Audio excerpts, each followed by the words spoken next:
On-base percentage nearly 400, trying to get on against Prager. Sometimes easier said than done.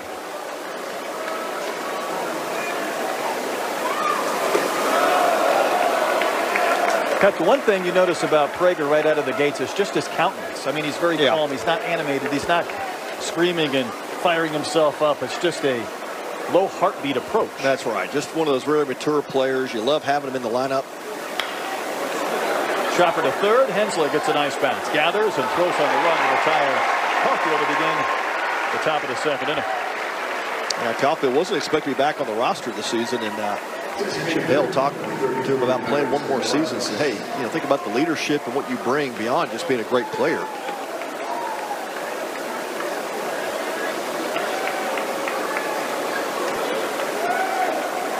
And this Arizona team last year, they won the last Pac-12 championship.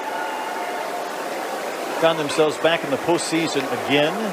Trying to be one of those West Coast alternates to some of the power we see in the South. As Maddox Michalakis steps in and picked second in the Big 12 this year. Last 4 years, they've been in the regionals. A couple of times they've hosted.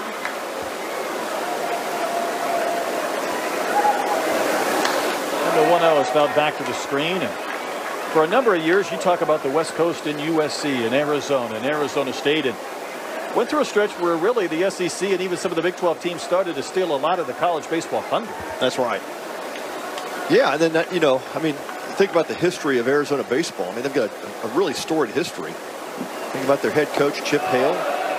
Obviously a former Wildcat player, took the team to a national championship back in '86. And you know him really well from pro ball, Brett. So, to come from professional baseball, of course, manager of the Diamondbacks, back to his alma mater.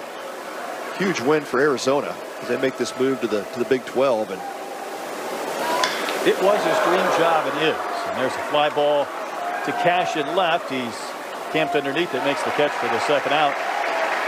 When Jay Johnson left for LSU, I texted him the next day and I said, number one on Chip Hale's to-do list, Paul Dave Hickey, the athletic director. There you go.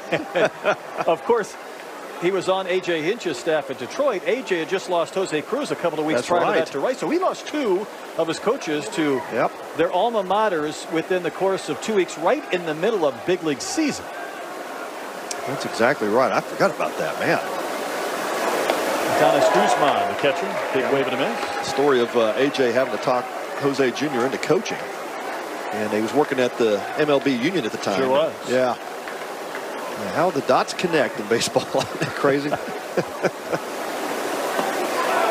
just does fade off the corner. But for a number of years, there were a lot of talented coaches that wanted to be minor league managers and maybe big league coaches and kind of follow that path. But for the money in college baseball in the last decade, the opportunity maybe to be at home and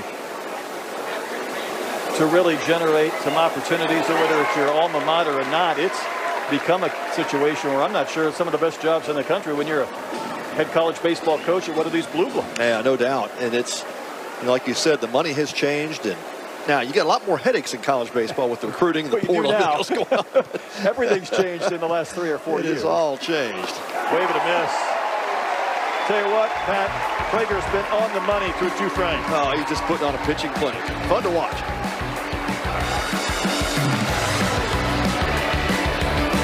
Between the Wildcats of Arizona and the Aggies of Texas A&M here at Daikin Park. Day one of the Astros Foundation College Classic. Orbits on hand, of course. You would expect nothing less. A lot of maroon in the stands tonight. A beautiful weather evening in downtown Houston. Yeah, it's just perfect. What a night for baseball. 7, 8, and 9 to up this inning. Sawyer Farr, the second baseman, leads off against Colin McKinney, who walked the tightrope and emerged to the other side of the first with a couple of walks and a hit to load the bases, then 3 straight strikeouts. An impressive recovery for Colin McKinney, and the only unfortunate part of that inning was he threw 30 pitches. He had to work, there's no doubt about it. Strike call to the Fort Worth native, freshman Sawyer Farr. Yeah, that was a situation last year for McKinney.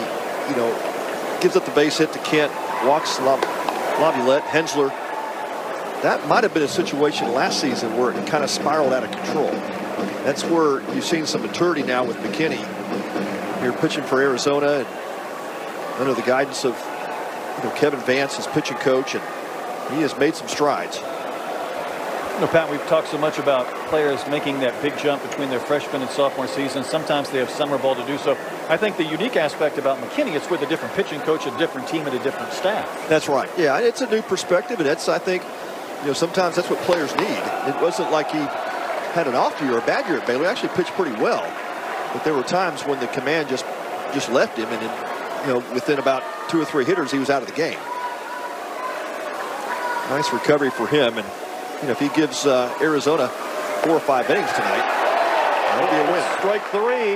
That's 4 straight for McKinney. Farr was hoping that had missed, and he had taken the walk. McKinney fighting. He's in full lather right now, and he caught just enough of that zone on the outside corner. Yeah, it barely caught the edge, and you can see Sawyer Farr just give up on the pitch. Alex Ziegler rings him up. Jacob Galloway, the catcher, USC transfer, next man in. He's seen these Wildcats before. 5 hits and a home run the first couple of weeks.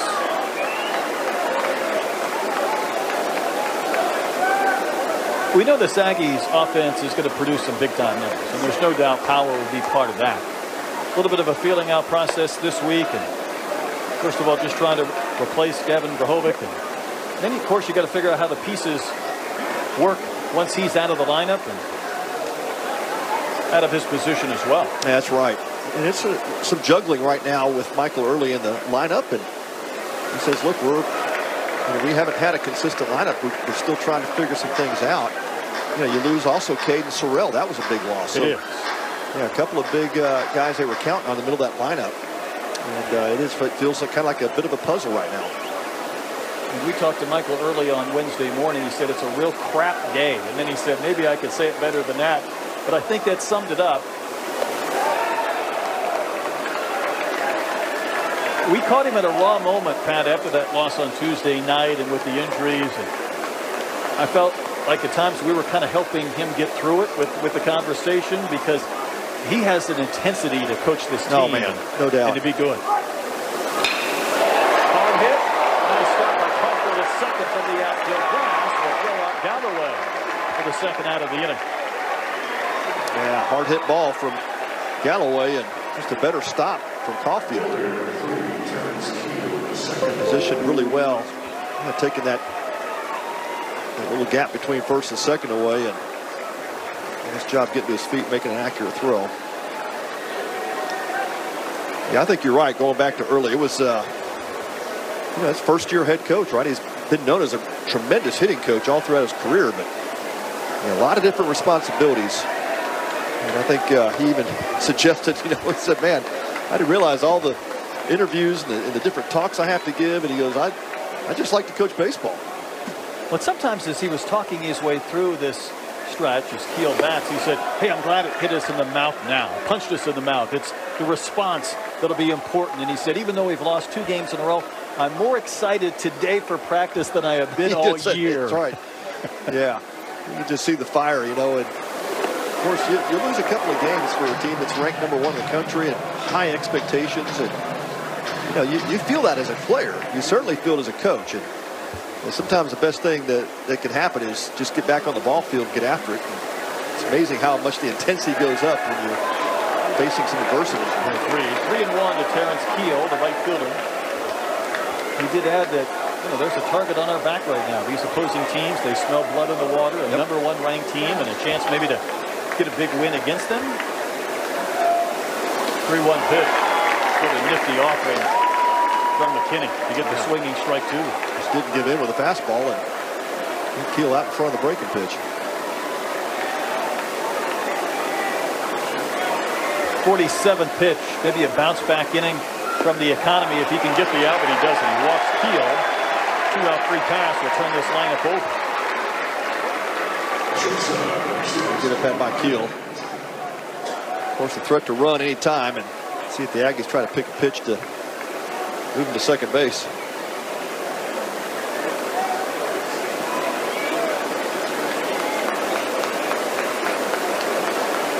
Caden Kent had an infield base hit off the fingertips of McKinney in the bottom of the first, but was stranded at third base.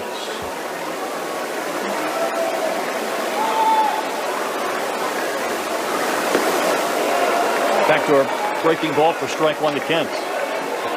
Yeah, Kent was a hitter, you know, again, high expectations, of course, the lineage from his dad, and you know, that always carries some weight. But it was last year, I think it was in the Super, he hit that grand slam, and then he just caught fire in Omaha and went off, and it just, you could see the light bulb go off, you could see the confidence build, and he took that into the summer, had a great summer up in the Cape. He came back and was just a bit of a different player from a confidence perspective.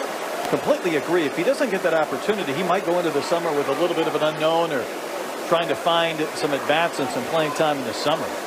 But he certainly rode the wave and made the most of it on the biggest stage in the biggest games of the year. Yeah, it's just all click, right? You're right. And look, the Cape is a tough place to hit too. Wood Bat League, you know, great pitching every night. And that's what sometimes it takes. It's that one big hit in a player's career, or maybe just a good game or a good week, and it can turn a career around. Went 10 for 24 in the College World Series with 7 runs batted in, and that pitch to the backstop. Keel thought about possibly going to third base with a wide turn at second. And that came off of Guzman's glove and kind of headed towards that on-deck circle of the Aggies, and had a long way to go to get it. Kent was doing the limbo. He was trying to bend back out of the way. Orbit was in the front row watching the proceedings.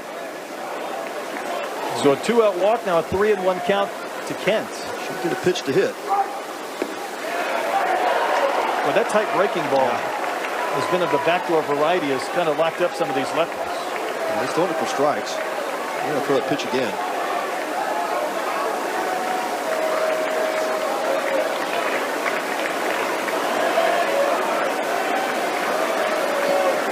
Kent waiting on a payoff. Chopper up the middle. Caulfield is there. Sidearm flip to first. The tires Kent. McKinney puts up another 0 to complete between the Wildcats and the Aggies here at Dyken Park. The top of the third inning. Ryan Prager. Been a lot of fun to watch since giving up the leadoff single to begin the game. He'll look at Splain, Freifogel, Mira, bottom 3 in the lineup. Yeah, I sent a message to a number of my guys I coached in the summer, and Brett, I said, you've got to tune in and watch this guy pitch. He is a pitcher. He's not a thrower. And they've got some of these young guys that just want to light up these radar guns and not only think about velocity, and they'll throw a pitch and, coach, how hard was that? I said, it doesn't matter. It was right down the middle. It's going to get hit like 140 miles an hour. He's been fun to watch. That's popped up in foul territory, and it'll be at a play. I mean, you think about Prager, Pat, just the story. Last year, of course, A&M, a chance to win a national championship. It doesn't happen. They come up a little bit short to Tennessee.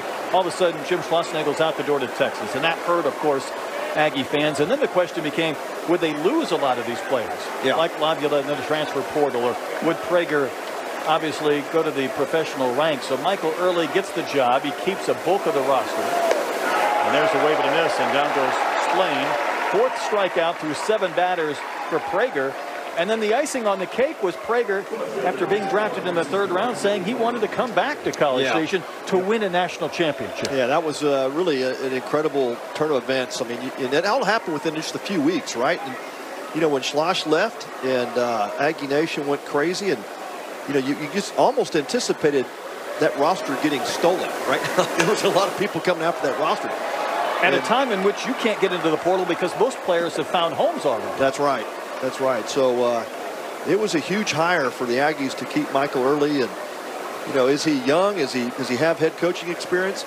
Yes, he's young. No, he doesn't have head coaching experience. But look, if you're going to take a chance on somebody to keep a roster together, to keep this momentum going, and a guy that really loves the game and is passionate and loves Texas A&M, it was a great hire. And I don't think Ryan Prager would have come back had that not happened. No, I think you're right.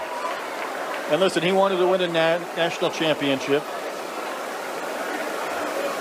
Michael Early said he didn't recruit him, he gave him a plan. They talked about him. Obviously an impressive family, and they could have adult conversations. Prager paints the outside corner to Freifogel. That's 5 strikeouts through 8 batters.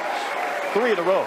Yeah, and look, Ryan's a really smart young guy. He wanted to come back and finish up his degree, and you know, he's done some great things with Texas A&M, and he just felt like there was some unfinished business, bottom line.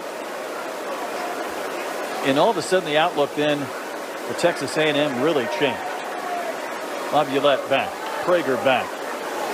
They got into the portal and did some damage. This is Matisse Murad, the third baseman, Big 12 newcomer of the week. You see his numbers on the season. And a great story about Murad being from France. Dad was a baseball player in Europe. He and his brother both came over to the States to go to junior college. He gets his chance here at Arizona. Saw him make some unbelievable defensive plays a couple of weeks ago in Globe Life Field. The shortstop playing third base. That is a mile-high pop-up in the shallow left. Cash comes drifting in. Roof open ninth. Able to make the catch. That's back-to-back perfect frames from Prager. He's faced the minimum through 3 scoreless innings. Pitcher's duel here at our nightcap from Dyken Park.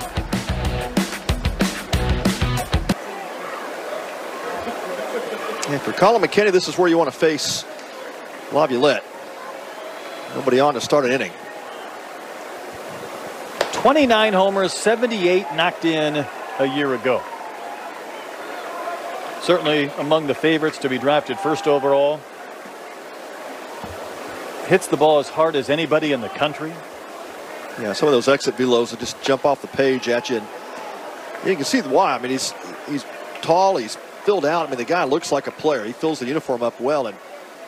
But man, 5 tools, that's a tough tag sometimes for a player. He's a 5-tool guy. I mean, he hits for average, hits for power. Pat, he's playing center field tonight, too. He is playing center field tonight. Yeah. And he's got wheels. That's a complete package. Michael Early said the talent's undeniable.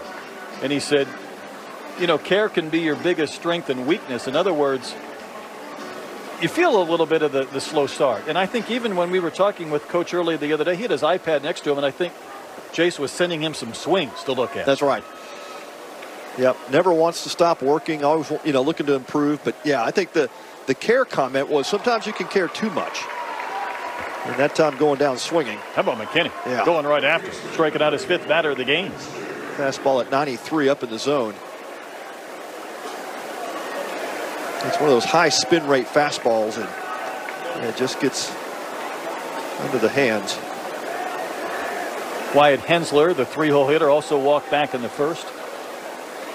Pat, obviously McKinney is facing these Aggies hitters, but when you went up against another team in which there was an incredible pitcher working on the other side, were you aware of that in the sense that you wanted your best performance because you understood that it could be a lower scoring game? Oh yeah, yeah. It kind of, you know, you don't need to get any more juiced up than you typically are for a start, but you certainly think about, you know, this guy's got his good stuff, so I need to match up. Hensler will fly out to left to Breifogel. And there's 2 outs. Tell you what, playing High Corbett's left field isn't easy, and Minute Maid much shorter, but a challenge with the Crawford boxes and whatnot. So far, so good. 2 outs.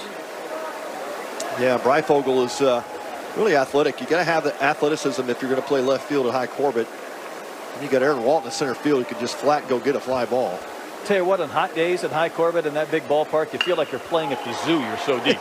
Ground ball to Schott. He'll backhand it and throw out Hayden's shot to end the inning. So Colin McKinney with a quick inning and a perfect third. No runs up on the big board yet as we go to the 4th. Up between Colin McKinney of Arizona and Ryan Prager of Texas A&M as we go to the 4th. Top of the lineup, second time through for Arizona against Prager. We mentioned, of course, he wanted to finish his degree and come back and win a national championship for the Aggies. Summerhill got a single to lead off the game, and since then, Prager has set down 8 in a row and picked up 9 outs in that stretch. And Pat, I think every college player and big-time pitcher wants to win a national championship. They want to get to Omaha. I think once you've been there and you've had a taste of that stage and that event, it really fuels the fire then to come back. Maybe more so from players who just didn't have that opportunity. Oh man, yeah, Brett. You know, it's such a magical place to play, and you know, in front of those big crowds every day, and you know, it feels like, you know, it feels like professional baseball is what it feels like. And then to walk away, you know, you're one step away, maybe 2 pitches away. And you lost that game to Tennessee, and you're like, oh, man, it was just that close. That close. Yeah. That's strikeout number 6, by the way, for Ryan Prager. He avenges the only man who's gotten a hit against him. Yeah, it almost feels like a walk in the park here. You know, 41 pitches into the 4th inning, and he just makes it look easy. Aaron Walton, the center fielder, struck out back in the 1st. Trying to reach base for the 9th straight game to begin the year as he hits one foul outside of third base. Obviously, the flip side of that, it's hard to get to the College World Series. It's hard to get to the Championship Series. Really hard to win a natty. Obviously, A&M feels like they have the pieces in place. Yeah, but you can't fast forward, Pat, through the year. I mean, no. you want to get back, but you obviously understand you've got to build, you've got to refocus a new team as they chase that goal again. That's exactly right. And look, right now it's a struggle because you've lost a couple of key players in your lineup. You still haven't had some pieces in the bullpen worked out. We're still trying to get a feel for what these, you know, first few weeks typically bring. Now, look, if you want to start making comparisons, you know, I've seen a few teams that early on this season that I think, you know, you look at Arkansas, you look at Tennessee, you look at LSU. I mean, those are the type of teams you're going to have to beat. So at some point, before you get to SEC, you better have it figured out. And the conference schedule gets here fast. 2 balls, 2 strikes to Walton. This is pitch number 46, by the way. Trying to get his 11th out and 7th strikeout. Efficient, effective, and dominant so far for Ryan Prager. And that's what makes Prager such a great pitcher when you think about it. It's not an overpowering fastball. You know, it's kind of like the Clayton Kershaw type of stuff, right? It's spotting the ball up, it's moving it around, everything moves, and you got great tilt to the breaking ball, the change of speeds, and just the incredible command. Mason White, the shortstop, in. A pitch to hit without it back. Yeah, he won't get that pitch again. That's the best he's going to get in this sequence. When you get your pitch like that, you can't miss it. D1 Baseball had White as the number 7 shortstop in the country coming into this season. So between White, one at the top of his position, and Prager maybe the best of his. We've had some fun individual matchups head-to-head in this one.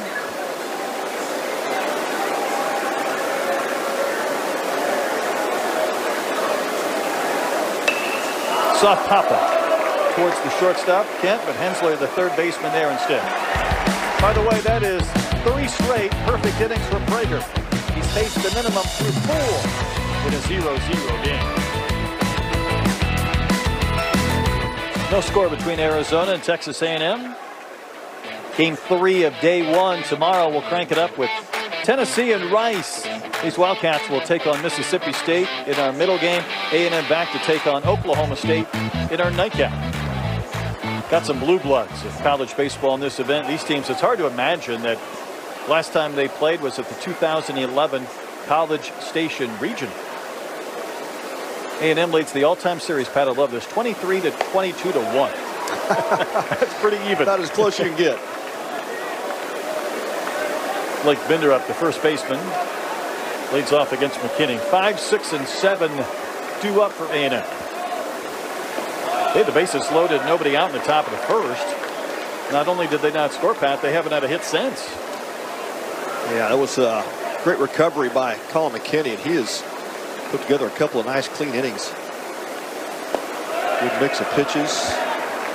That's a real nice pitch there. Yeah, good effective slider, and then a changeup, mostly used against the left-handers. And it's an Arizona team that had some incredible starting pitching last year. It's part of their success. And we talk about all these teams then rebuilding, so to speak. For Arizona, I think that has been the question mark. And Chip Hill said that, even going back to the fall, they didn't throw a lot. And he wanted to give his guys a little more rope early in the year in Arlington against good competition. And game 1 was close. Games 2 and 3 at the Rangers ballpark got away from them. Riding a 5-game winning streak. Little flare out in the left. And Breifogel will track it down to retire Binderup. for the first out in the 4th inning. Yeah, going back to the Wildcat pitching staff, you're right. I think Chip Hale said they took more of a professional approach towards their fall schedule and did not want to overthrow their pitchers. They get a lot of work in the spring, a lot of work in the summer. Counts, giving up 2 singles. Just the fastball again above the hands of Cash. Cash late with that long swing. And you get 2 strikes on McKinney throwing, mid-90 fastballs. You better cut that swing down. And even 70 pitches for McKinney as he works with 2 outs in the 4th. He faced the second baseman Farr, also a strikeout victim in his only at bat. It will be interesting to see how long the Wildcats go with McKinney in terms of pitch count. 6'5", 235, big body guy, but still the 3rd start of the season. That ball smoked in the air, left center field. Greifvogel back, turning around, looking up, and that's in play. Farr's not going to stop at second.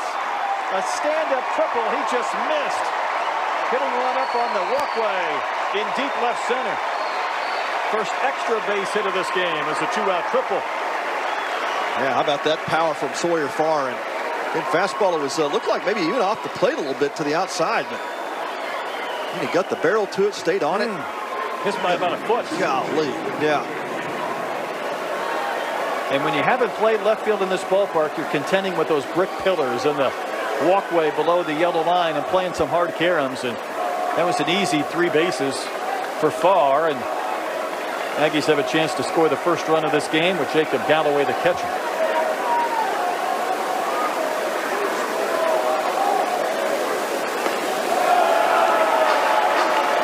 Thing McKinney was hopeful of doing is maybe getting through 4 innings with a very low 71-72 pitch count after he had to throw so many in that first, but now it's extending his inning and pitch count climbing.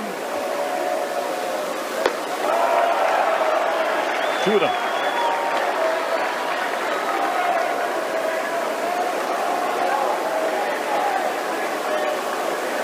I don't know if you give in to Galloway here. It's got Terrence Keel, the right-hander, on deck.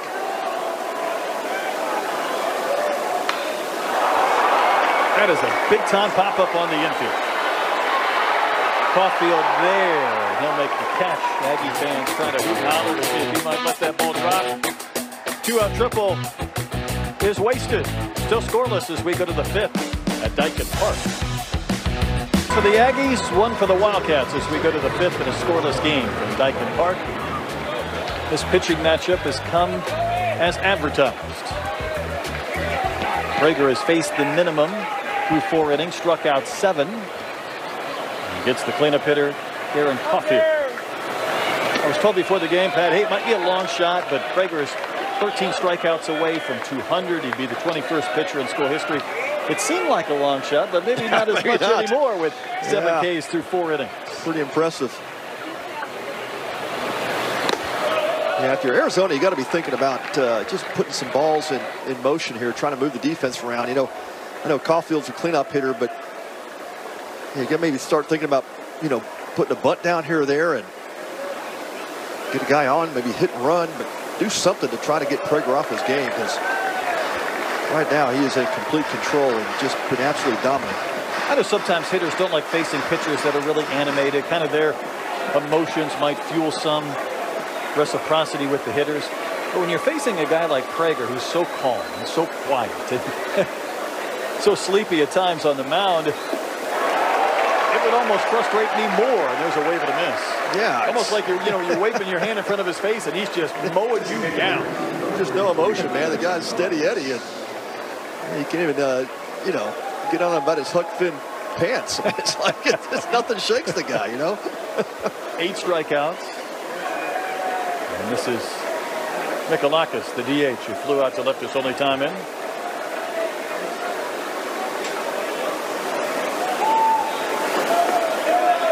Obviously, you think it'd be a little tougher assignment for these left-handed hitters against him, but it's not like the righties have had much success against him either. No, they haven't. And again, when you talk about the mix of pitches, it's so hard for hitters when you think about, is there one dominant pitch you look for?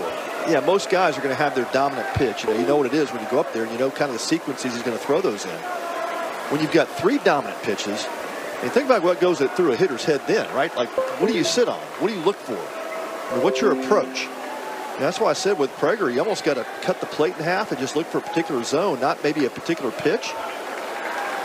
You know, it makes sense, Pat, and that one's fouled back. And I was talking to a couple of pitching coaches early in the year for pitchers like Prager, who had 3 and maybe even a 4th pitch, and talking about if you throw them all early or whether you save a pitch maybe for second time through. And at least part of the conversation I got back to me was it's hard to hold a pitch. In other words, you know, why not, if you have that ability, just go early? Yeah, show it early.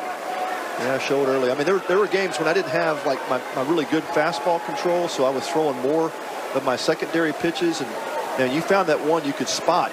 You know, like Colin McKinney's doing that. He's using that slider for that situation, right? It's been a really good strike pitch for him. But Prager's got 3 of them. He can throw any one of them in any count, and that's really what makes him so effective. A hitter, you just can't sit on a particular pitch. That's why I said you got to go more zone. In fact, this is his first 3-ball count of the night as Arizona tries to get a base runner. And we talked about his numbers last season. When you have 20 walks and 124 strikeouts, you're not putting many guys on for free. Hasn't done so yet tonight. And the payoff pitch is the first ball 4, and even that was close. And the Wildcats have a 1-out base runner in the 5th. Yeah, that was a great take by Michalakis. I mean, if you swing at that pitch, you're probably not successful anyway. So it's good eye, good, you know, took the walk, he earned it. I think that's a valid point. You're not going to hit this pitch. You're just hoping that plate umpire Alex Ziegler says that's ball 4. Yeah, Galloway did a good job of trying to get his thumb underneath it to get a frame out of it, but yeah, a little bit too low. Guzman, the catcher, the BC transfer, went down on strikes in the 2nd. He's hit a couple of home runs this year. In Arizona, they went through that stretch where they lost Ole Miss, Clemson, and Louisville. Took care of business against New Mexico and San Diego and even Rice a couple of days ago here in town. I think they knew that the pitching they were going to see this weekend from A&M, Mississippi State, and Tennessee was going to be a different tier. And for these hitters, it's both a challenge and maybe a little bit of anxiety not knowing what you're going to get. Yeah, you want to get a good barometer of where you're at as far as your lineup goes. face the pitch you're going to see over the next 3 days. That'll give you a good idea. Ground ball up the middle. Kent knocks it down. Farr can't recover. His throw to first is late. Couple of chances maybe to get it out. But Arizona, with the infield base hit from Guzman, has a couple of runners aboard with 1 gone. Yeah, great job by Donis Guzman.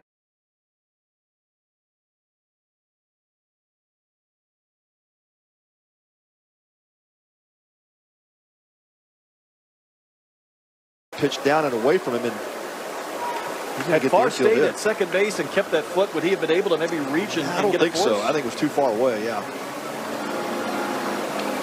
I think you're right. It felt like he abandoned that opportunity maybe a tad early because he was not going to have a play first, even though they made the throw anyhow. Check it out. Kent looked like he dove for that ball. May have skinned up that palm. Yeah, working on that hand of that finger. So Prager really was in a rocking chair for a period of time. He had retired 12 straight before the walk to Michalakis and then the single from Guzman. And this is Splain. High in the air, down the line and left, bending foul. It'll be in the seats and out of play. And that was a hanging changeup. Splain just a little bit out in front of it. Yeah, first time Prager's been in a duress. Let's see how he handles it.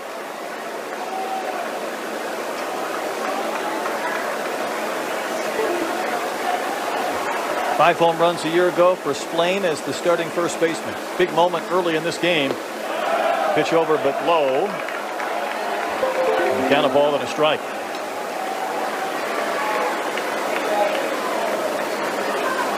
Splain, one of those really good defensive players, plays first base, can catch. He's not hit the stride yet with his swing this year. Tried to check, did he offer quick appeal to Eric Gaucher at first? He says no. And the count 2-1.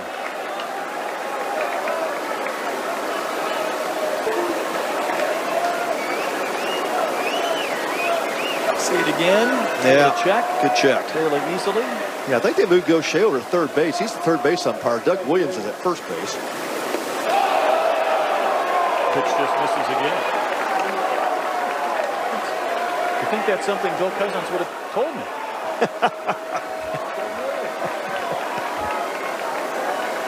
Yeah, I just picked it up. Of course, we got the wrong lineup here, but 3-1 the count. Over the miss. How about coming back with that pitch and the hitter's count? yeah, down in the zone and definitely out of the strike zone. Splain would have taken it, but yeah, he was sitting dead right fastball there. The bottom just dropped out of it. Couple of runners on base. Runner in scoring position for the first time tonight for Arizona. And the payoff pitch off his fingers. Fouls one away third base side.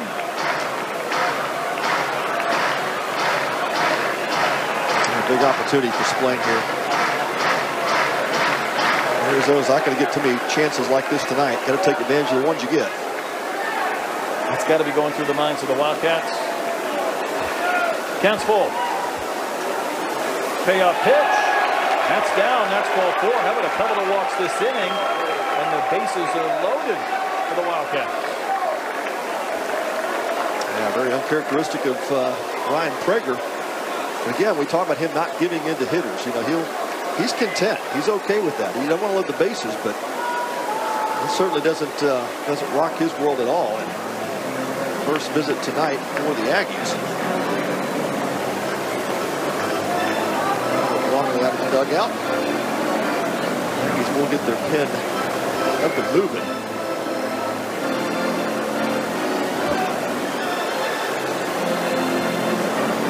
Bases loaded, 1 out here in the 5th. Hey, catch all the action on Space City Home Network as the Astros 2025 season kicks off for spring training. Get a sneak peek at the newcomers and the starters. And join Todd, Jeff, and Julia for the latest insights and analysis. It's Astros spring training right here live on Space City Home Network. And the Yankees coming up, Nationals and Marlins in the next 3 days. It doesn't matter, Pat, if it's spring training or not. When your team faces the Yankees, it always feels like right. a little bigger and better contest. That's just how it works, right? Well, what an opportunity for Arizona. Easton Breifogel, the left fielder, bats with the bases juiced. Prager misses and struck out Breifogel back in the 3rd. He had retired 12 in a row, did Prager, before 3 straight Cats have reached 2 on walks.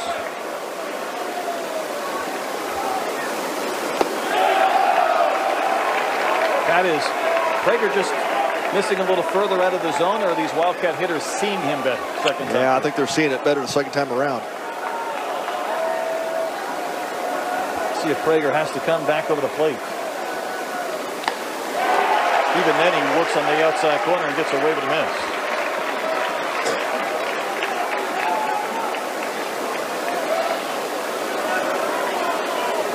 Pitch count still only at 72, so Prager had really been efficient through 4+. Base runners here and away with a miss. He goes right after Breifogel to even the count at 2-2. Yeah, fastball at center cut. It was down in the zone, but good pitch to hit. Breifogel just swung over the top of it. The 12th man trying to make their presence known, and a big pitch from Prager to Breifogel. Inside corner. He was behind 2-0 and came back to dot 3 in a row for his 9th K of the game. Yeah, just the composure of Ryan Prager. You know, calm and cool under pressure. 2-0 count, comes all the way back, fires 3 straight strikes, and that one pitches the inside corner. Just when you think as a hitter, you're kind of set up for a good outcome. Yeah. It flips. And then Murat with a wave of a miss. Teese flew out to left back in the 3rd.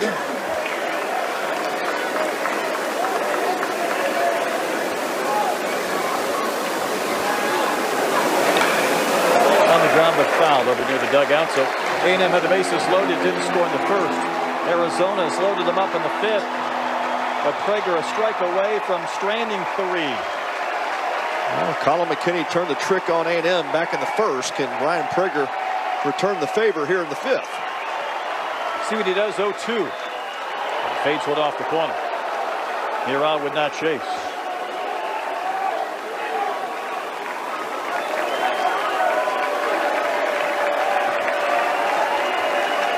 9-hole hitter for the Wildcats. And the 1-2 down the middle. How about back-to-back case? He's reached double figures, and Pat, more importantly, he strands 3 Wildcats. Yeah, huge way to end the inning. Great comeback for Ryan Prager. Had some control issues, but he found it. This game is tied, going top of the 5th. 4 innings, but struck out 6. Only allowed 2 Aggie hits. Not a bad stat line for the young right-hander. You know, it had to be a thrill for him back here in his hometown and pitching at Daikin Park. But now the Cats have gone to their bullpen. Yeah, first arm we'll see out of the Wildcat bullpen is right-hander Casey Hintz. Outstanding stat line to start the season, and might be one of the better relievers in the Big 12 this season. Went to work, lowered his arm slot during the summer. Did a lot of work with his pitching coach, Kevin Vance. Kind of relearn himself after he lowered that arm slot. It has really paid off well. A lot more movement on his pitches, and breaking ball has a sweeping breaking ball and a changeup. Terrence Keel walked his only plate appearance, chops one up the middle. Caulfield will get there in front of the bag and throws on the run to retire Keel. To begin the bottom of the 5th inning. These runners have been tough to come by tonight. Yeah, a bit of premium. Kind of like eggs. They haven't been on sale in a while. I can see where this guy's not going to be a lot of fun to face him if he's getting that sink, and he's getting that drop. Caden Kent did an infield base hit to the 1st and also bounced out to 2nd his last time in. Kent really opened up on that swing, took a wave of a miss. This Texas A&M team started the year the unanimous #1 in college baseball. We saw Tennessee earlier today. Tell you what, Volunteers aren't going away either. I didn't see any weaknesses in that lineup. There was one hard hit baseball after another from their hitters. There were some serious nukes hit off the bats. Those Volunteers. It's back-to-back years at the College Classic. We've had the defending national champions and, of course, also the runners-up. Kent disposed of quickly by Hintz, so a soft ground out and a strikeout. The bottom of the 5th inning. How about 25 home runs in their first 9 ball games? It's obscene. You know, I know they play in a tremendous power ballpark, but Tony Vitello recruits power. He develops it. Yeah. I'm not sure there's a better recruiter in the country, and you just keep that freight train going down the tracks at top speed. Well, I don't know what they're feeding those guys. I mean, I know they got a great strength and conditioning program, but every one of those guys, that lineup fills out a uniform, and sure do. And you just see the ball jump off their bats too. Oh. Speaking of damage, Laviolette has walked and struck out. And what do you think, though, Pat, about this Aggies team? And you combine Jesus in the box along with Grahovic, even though we know he's done for the year, and Gavin Cash. That trio is combined for 32 total bases so far this season. There's 12 players in Division I baseball that have more on their own. So yeah. You're talking about 3 guys that, you know, you have big expectations for. One, obviously, lost for the year. You know this guy is going to hit at some point, but he is getting every pitcher's best effort. That's it. And at times in situation, so that's the challenge at the moment for Laviolette. Think he's got enough eye black on today? Yeah, exactly. He's ready for battle. Big time pop up. The shift was one. Watch Hintz, the pitcher, race over. And that's the second time tonight Arizona has let a pop-up drop untouched in foul territory. Yeah, that's the third baseman's ball all the way. Yeah, Murad's just going to make the call. I know they got the shift on, and he's got a long way to go, but you know, that's his ball all the way. And I think Casey Hintz was, knowing that the shift was on, was going to make the call, but right here he's begging for somebody to call him off. Exactly. And Murad was there in time. He just simply needed to call him off. But Pat, you don't want to give this guy another opportunity when you had a chance to get the out and end the inning. Yep, did you a favor there.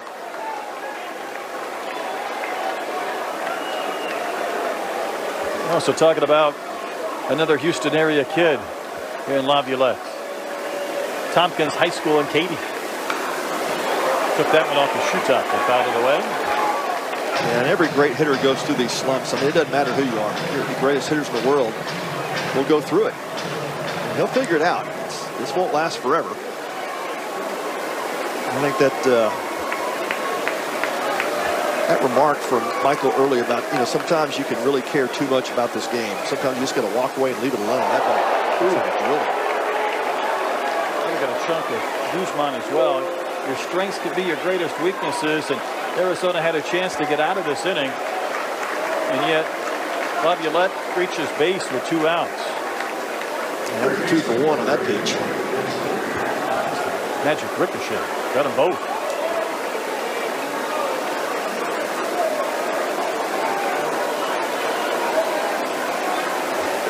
Wyatt Hensler has walked and flagged to left. 22 homers a year ago in the Ivy League for the Penn Quakers.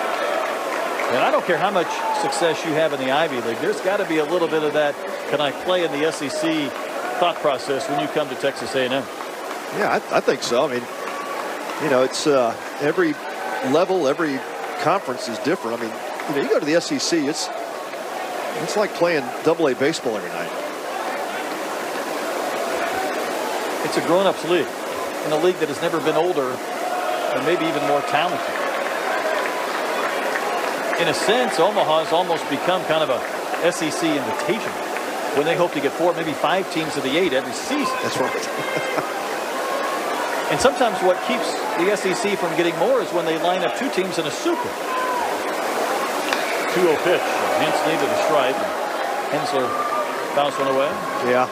The call we had with Jim Schlossnagle at the start of the season, he said, hey, I would never tell my team this, but you go 500 in the SEC, you've made it through the gauntlet, right? Yeah, you've survived. You survived, yeah. And your RPI is probably really good. You might host.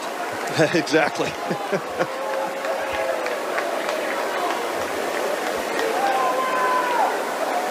Laviolette is also a candidate to run. You can swipe a base. Oh, yeah. Talked about those 5 tools. And Henson's pretty quick to the plate. Got a good slide step. Rope foul outside of third. Almost took out the ball boy as well. He's supposed to protect the people down the line. He was trying to protect himself. He was bailing. That thing was wet. Nobody won. It was torched, man. Bouncing around everywhere. The kid with the giant popcorn tub gets the baseball. And he wonders why they made him wear a helmet. Hint still trying to end this inning.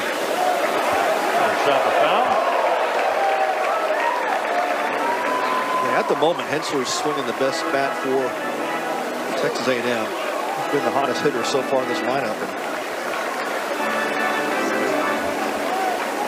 And you're just thinking that you've got to have some protection for Laviolette.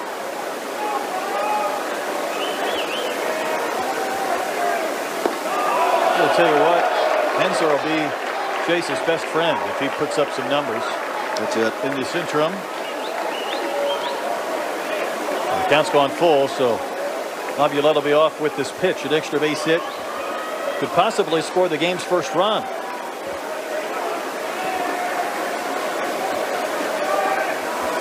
He goes, the 3-2. Drilled to left. Back to the Crawford boxes. Goodbye. 56th career home run from Hensler is a laser beam that puts A&M in front, and Pat, that drop pop-up that fell with 2 outs that could have ended the inning has turned into a 2-run frame for A&M. That's a mistake. They took advantage of it. Yeah, what a bomb by Hensler. Man, what a no-doubter.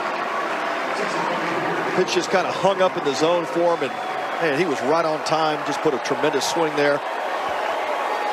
Almost put a hole in the Halliburton side above the Crawford boxes.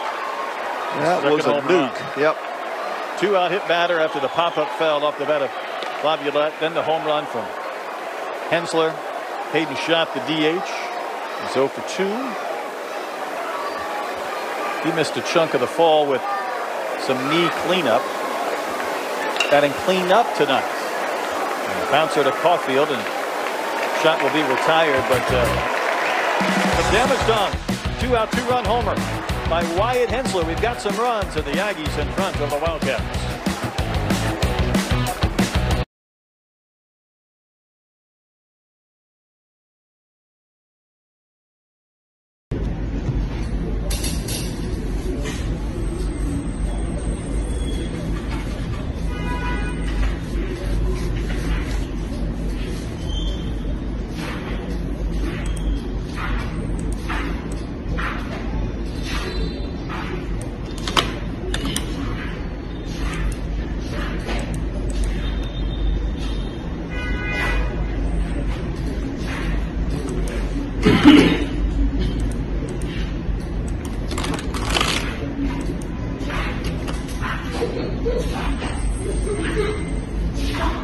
Ủa sao mà này nó nóng?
Cái này cũng chậm nhỉ, quá chậm. Sao mọi thứ đều chậm vậy? Lần này set 4 rồi này, cắt đi nhá. Và thế đến đít nữa.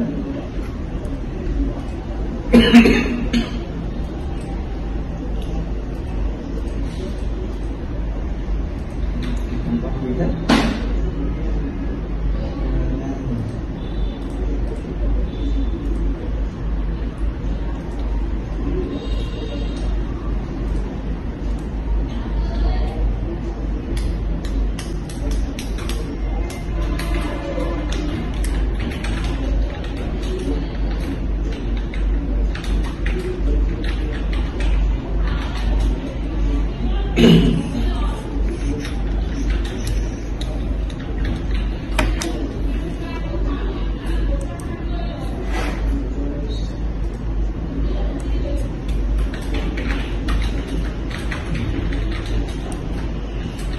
Vừa tít luôn.